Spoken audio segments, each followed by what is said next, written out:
doing a bicep curl and your left bicep goes, oh, hey, Simon, please don't do that. It really hurts. Just stop doing it.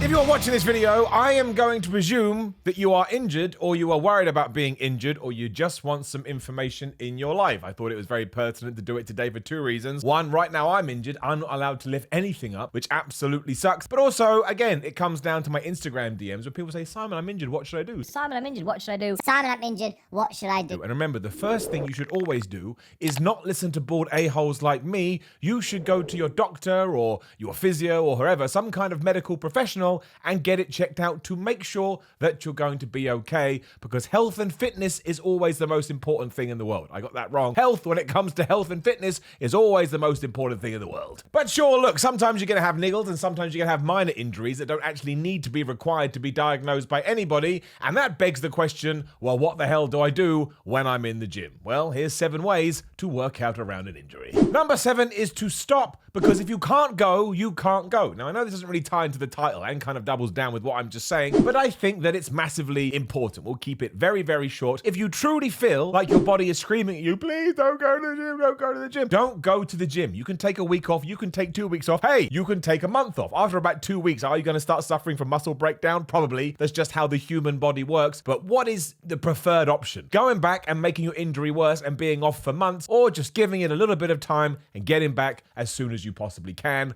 I think you know the right answer. And if right now you are and you're running to the gym, why didn't you ever listen in school? Number 6, though, is to warm up like a mother. Now, you should be warming up as much as you can anyway, even if you don't have any injuries. But a massive reason you should do it when you are injured is because, well, twofold. One, you're going to put your body in the best preparation state possible before you do start lifting heavy weights or whatever the hell you're going to want to do. But also, two, if you put yourself through quite a rigorous warm-up, which you're never going to push things too much, it means you can see how your body is going to react to that before you try and pick up 750 kilograms and chuck it up in the sky before catching it and sticking it down your throat. And this can be as simple as a 10 to 15 minute session on a cross trainer or on a treadmill or whatever the hell you want to use, because then you're going to be using parts of your body and you can see if anything is aching. Or sure, once you do have your heart pumping a little bit and maybe you've got a tiny bit of a sweat on, you can just go take a couple of 10 kilograms or some really light weights, and let's say you're working chest that day, you can start doing some chest press and you can just evaluate the situation. There is nothing wrong with going to the Fitness Palace of Love, aka the gym, testing the waters, and then going, wait a minute, this doesn't feel right,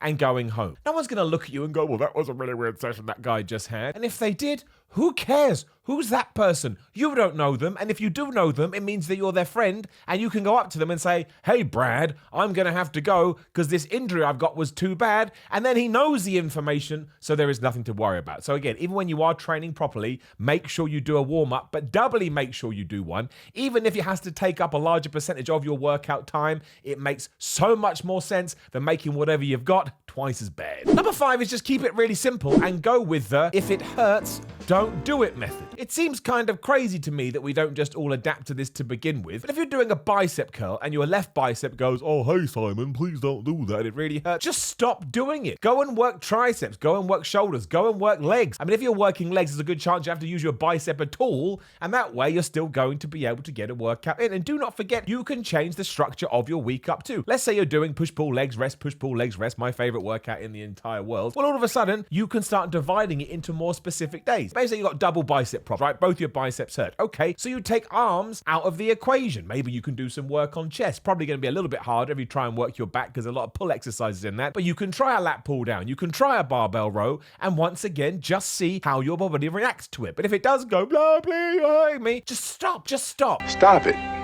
Get some help. And make sure when you get home that you ice. Never forget that as well. Rice has been there for years, and there's a reason for it. It stands for rest, it stands for ice, it stands for compression, and it stands for elevation. Make sure you always doing right. Number 4 does go back to one we kind of just mentioned in passing there. But yes, do not forget what a wonderful tool your legs are. And obviously you can do the opposite as well, but I find most people have upper body injuries, or at least the ones that are messaging me. If you do have a problem that you can't train upper body, you're screwed, but that doesn't mean you can't go and pulverize your legs. And the best thing about legs, and maybe that's why it's a little bit different to the upper body, is as we know, leg day should always be the worst day because you walking around on your legs constantly. So that means trying to build them and trying to get them grow, and sometimes even trying to get a pump makes it even harder. So if all of a sudden your workout calendar is a lot more free than it was before, maybe you can start training legs 3 times a week. And if you're not doing any upper body training, I would guess that most people can get away with that. Hell, you could have a quad day. You could have a hamstring day, and dare I say it, oh, I'm going to be struck down. You could have a calf day. And nobody in the history of the world has ever wanted a calf day. But you just have to use the situation that's in front of you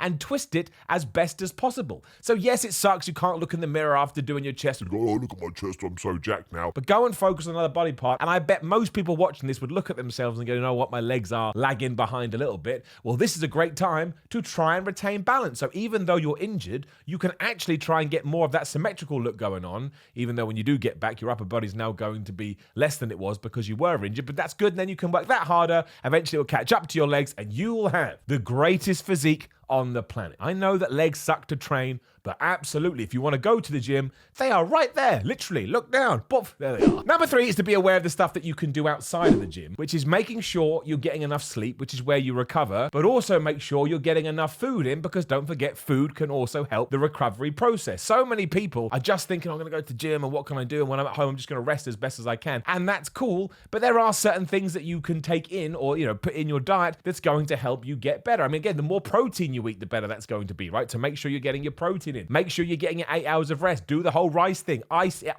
or maybe sometimes you need heat. I'm not going to tell you which one to do. I mean, usually people say ice and injury in the first sort of 2 to 3 days, but then after that, start applying heat. But that's not always the way. Again, that's when you need to go and talk to a doctor and they will give you proper advice. But if you do want to get back in the gym as soon as you can, you've got to be kind to yourself. You really, really do. And so many people, they don't do this kind of stuff, or they're not icing, or they're not applying heat, or they're not, raising whatever it is in the air to try and get that compression going on. Not compression, elevation, but compress it as well. Try and take that swelling down. I'm not a massive fan of pain medication, but something like an ibuprofen is going to help take that swelling down. And then if you can ice it to double up on that, it's probably going to help you know when. So just do a little bit of research on it. Type in, what can I do in order to get my body to heal as fast as possible? And then even when you're not training, you can be at home. I mean, that's what you hear athletes talking about, right? I'm a big wrestling fan. We talked about this 1,000 times. When they're talking about coming back from an injury, it's always the strenuous rehab that kicked their ass the most. And they didn't want to do it, but they realized, well, the more that I do it, the quicker I can get back in the ring. And that's going to be the same with the gym. Think about it like this. You dedicate time to trying to build your muscles up for obvious reasons. But when you can't do that, take this same dedication and apply it to whatever you need it to apply to so you can get back in the gym and once again dedicate time to those muscles. I use myself as an example. Right now, I can't really do much. All I can do is just rest because I'm waiting for wounds to actually heal up. But I make sure I get my water in every day because that's going to help. I'm still eating as much protein as I possibly can, even though it's been like almost a month now since I've been able to train. So I'm absolutely going down the wrong path. But I know that if I treat myself as best as I can, maybe when I get back in the gym, I'll still have a pretty damn decent base and I can just take it from there. And so can you. Number 2 is that if you feel like you are able to go to the gym, or maybe you're just sort of coming out the other side of the injury and you're a little bit worried, just train with really light weights. Who in the hell decides, you know what, I haven't been able to go to the gym for a while, so I'm just going to fly back in there and start benching 200 kilograms? Why are you doing this? Why would you stress your body out when it's been pretty stressed as it's been trying to get you back on your feet? There's this whole idea that we can never use light weights in the gym because it makes us weak, or it makes us wusses, or it makes us whatever. That is categorically not true. When it comes to lifting weights, you always have to remember you are in competition with yourself. You are your own example, whatever that means. It sounds like the name of my first EP. So if you know that you haven't lifted weights for a while, it's fine to go in there and just use the 15s. Let's say you decide to do an all-body workout and the decision you make is, I'm not going to go above 15s. Even if it feels like I can go above 15s, surely my goal today should just be getting through the workout pain-free. And then you can go a couple of days later and you can move up to 20s, and you go a couple of days after that and move up to 25s. And you can keep seeing where you're at until you go, hey-ho, my body is recovered, my body is healed. Because if you do it with a 15 and you accidentally sort of re-trigger the site that you've hurt, it's not going to be as bad as if you try and curl 40 kilograms and your bicep explodes. And that has happened time and time again. Go on Reddit, my word. Go on Reddit and read all these horrific injury stories where people got way ahead of themselves and their whole body essentially fell apart again. It sent them all the way back to the start and they had to go all the way back to the finishing line. I don't want that from you and you don't want that from me. That's not what I meant to say at all, but it doesn't matter. You just have to accept if you are going to go to the gym and you are going to train a certain way, eventually body, you are going to get injured. And in many ways, it's your body telling you, whoa, we just need to slow down a little bit. Unless like you get injured because you're a boxer and someone punches you in the head. But I haven't mentioned that so far, so why the hell it came into the equation now, I don't know. Number one is to try and prevent that injury